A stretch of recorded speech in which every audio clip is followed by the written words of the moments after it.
ಸರ್ಕಾರದ ಖಜಾನೆ ಏನನ ತುಂಬಿದೆಯಾ ಅಂತ ಹೇಳಿದ್ರೆ ಸರ್ಕಾರದ ಖಜಾನೆ ಖಾಲಿ ಖಾಲಿ. ನಾನು ಹೇಳ್ತೀನಿ ಮೇಷ್ಟ್ರುಗಳಿಗೆ, ಇನ್ನೆರಡು ತಿಂಗಳಾದ್ರೆ ಮೇಷ್ಟ್ರುಗಳಿಗೆ ಸಂಬಳ ಇಲ್ಲ. ಇನ್ನ 2 ತಿಂಗಳ ಒಳಗಡೆ ಮೇಷ್ಟ್ರುಗಳು ಸಂಬಳಕ್ಕೆ ಟ್ರೆಜರಿಗೆ ಬರಬೇಡಿ. ಯಾಕಂದ್ರೆ ದುಡ್ಡಿಲ್ಲ.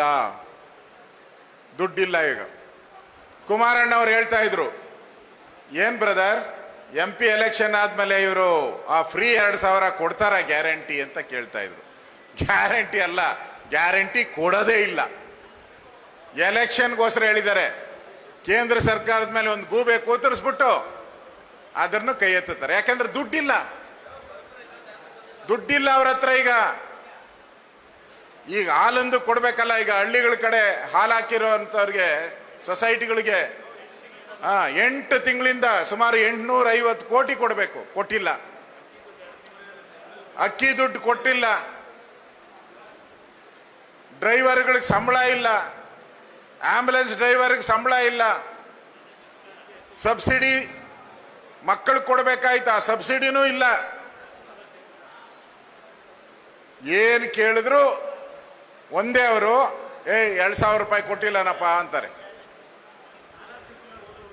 ಸ್ಕಾಲರ್ಶಿಪ್ ಪ್ರಶ್ನೆನೇ ಇಲ್ಲ, ಅದನ್ನ ಮುಚ್ಚಿಟ್ಬಿಟ್ಟವ್ರೀಗ.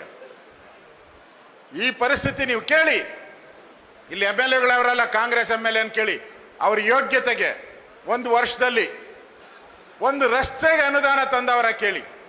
1 ರಸ್ತೆಗೆ, 1 ಶಾಲೆ, ಎಲ್ಲನೋಗ್ಲಿ 1 ಶಾಲೆಗೆ ನಾನು ಅನುದಾನ ತಂದವರ ಕೇಳಿ, 1 ಆಸ್ಪತ್ರೆಗೆ ಅನುದಾನ ತಂದವರ ಕೇಳಿ.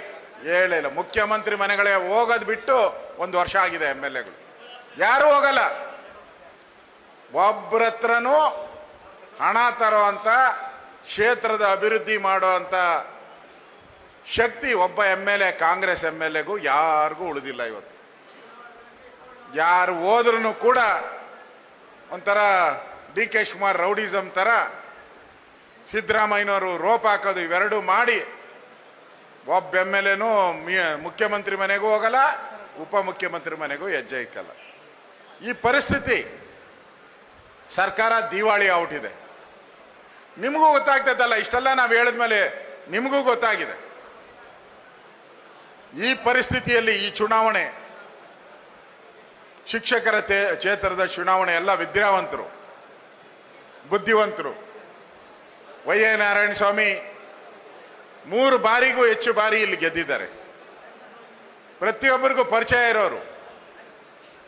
ಮತ್ತೆ JDS ಮತ್ತು BJP ಒಂದಾಗಿರೋದ್ರಿಂದ, ಮೊದಲು JDS BJPನೇ ಫೈಟ್ ಮಾಡ್ತಾ ಇದ್ದಿದ್ದು, ಎರಡೂ ಒಂದಾಗಿರೋದ್ರಿಂದ ಈ ಸರಿ ಕಾಂಗ್ರೆಸ್ ಅವರ ಅಪೋನೆಂಟು ಡಿಪಾಸಿಟ್ ಬರಲ್ಲ.